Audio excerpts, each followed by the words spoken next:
Welcome back everyone to Pontos Phelim Hobbies. This is season 22 of Joan of Arc, and we're going to be playing with the Seige expansion for Joan of Arc. This adds a whole bunch of new mechanics, really cool castle and siege weapons. You got a keep miniature. So we're doing a quick setup for the board.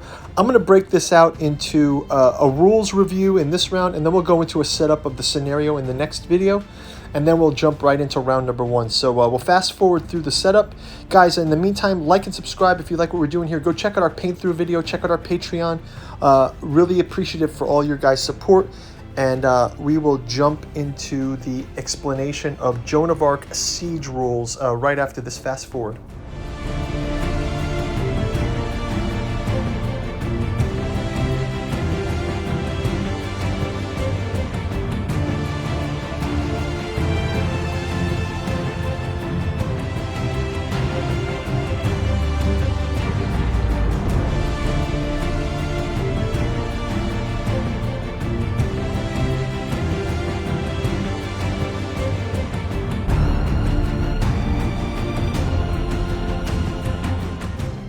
I noticed that there's some missing tiles for this. I don't know if people have had that experience. So I'm just kind of juggling around some tiles. And then we're going to do a quick fly over here. Really love the minis. Guys, we've got a paint through video of the Joan of Arc Siege expansion. Go check out that. We did a quick tabletop ready paint through, but it's pretty fun to watch. Also check out our bookstore in the link. We've got tons of books, including Tattoo Journals on Lovecraft's Providence and Esoteric Dragon. Help support the channel. Let's jump into the rules.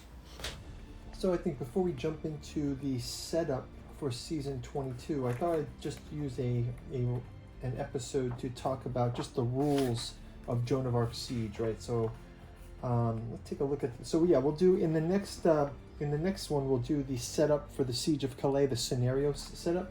But let's just talk a little bit more generally, because this adds some new mechanics to the game. So I kind of wanted to go through that. So first of all, you've got there's a number of. There are a number of new components here. Like just looking through the cards, you've got artillerymen, you've got the siege tower. I'm gonna show you the siege tower here. I got a paint through video out there too for these. So siege tower, there are the battering ram. Here's the battering ram. I can take a look at that. There are the Pavés shields. These are the shields like this. They're sort of wheeled, wooden slotted shields that part of the siege. We've also got the trebuchets.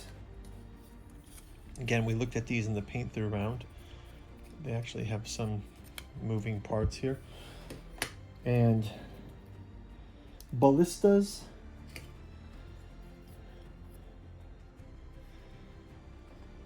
Kind of giant crossbows, culverins, and then we've got these bombards as well. So the bombard. So we've got all those components. In addition to that, there are things like the keep. Got this massive keep here. This will be the center of the tower. Like in Game of Thrones terms, think of it as the red keep. So that'll be our keep. We've got these long walls here, and then there's also the short walls, and they've got this sort of arrow box at the top. Okay, we did a quick paint through of these, just kind of get them tabletop ready. There's also the towers, which has an external, again, another external box, and then the inner one will have the door to go into it. And then finally there's these gates, this massive gatehouse, and we can leave these as turrets, or you can actually put the domed top on the top of them too. But I'll just leave these more as classic castle gate.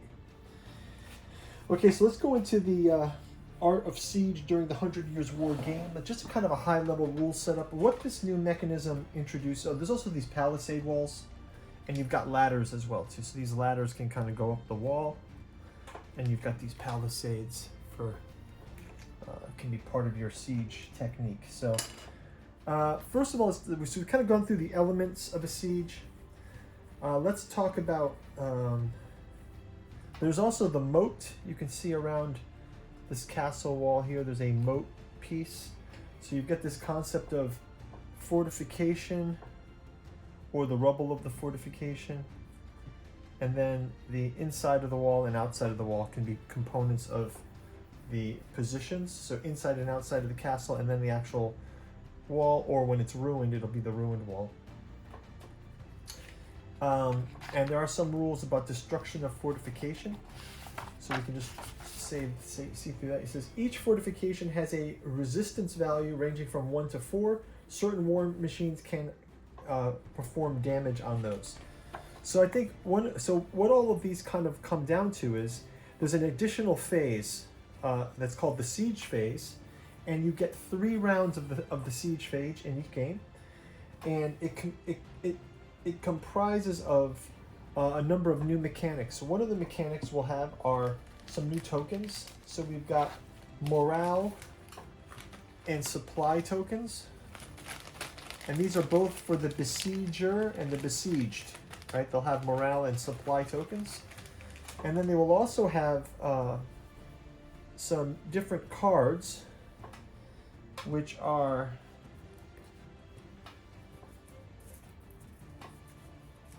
we've got these cards. They have the besieger cards, so these are the cards with the trebuchet, and then we've got the person who is being sieged, the besieged. They have these fortification cards. So you have these siege cards and these fortification cards. So they're going to play a component. So basically we'll have 3 rounds of siege play.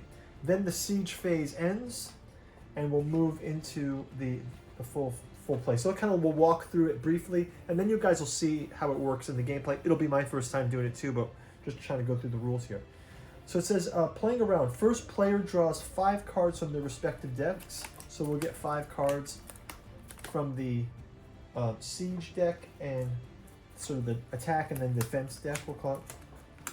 Player 2 chooses to place a card from their hand face down in each of the 3 slots in front of them. So that you have 3 slots, so you kind of put them down like this. Starting with the first player, each player reveals and applies the effect of the cards. So you kind of play war with them. You put them like, 1, 2, 3. And then 1, 2, 3, something like this. And we can turn them around and see the effects, right? Something like this. We'll also have a permanent card played previous round occupies its location for an extra round. So if you see a card that says permanent, it stays forever. And then we also have the effects of the siege cards. So if you see on these siege cards, this one will be around morale. Some of them will have something about supplies. So those will come into play. So the effects of a siege card may require the spending of 1 or more morale or supply token. So we'll kind of consume these tokens. And effects that happen before the end of the round happen. And then 4, finally, at the end of each round, players can discard 1 permanent card placed in front of them. And at the end of the first and second round, besieger gains 3 supplies, and the besieged loses 1 morale. So at the end of the siege phase, so we'll have 3 rounds of siege play. Players can buy resources from the scenarios following the following. They can use a resource token. They can get a power token or an experience token. Unspent morale and supply tokens are lost and discarded. So at the end of the 3rd round, players can buy resources for the scenario. So you can cash in whatever morale and supply cards you have and get those to consume either a power card or a resource token like that. So we'll kind of go into that and we'll, I think in the next round what we'll do is we'll check out the actual Siege of Calais that we're going to play. We're going to do the setup round for that. And so looking forward to this, guys. So yeah, so that's the high-level rule overview for Siege. Just adding these additional rounds, some new mechanics. We'll do the setup round for the Siege of Calais in the next video. and then we'll jump right into round number 1. So thank you guys for watching. I'll take you out with another flyover, and we'll see you in the setup round. Thanks everyone for watching the video. Go check out our bookstore link below. Like and subscribe, ring the bell, and you'll get notified for more of the gameplay. You can also search for all of our Joan of Arc miniature paintings out there, and helps us to subscribe and share the videos, help us to grow the channel. We are really looking forward to jumping into this first Siege scenario and getting these mechanics played. So we'll see you in the next video, and thanks for watching. Bye-bye.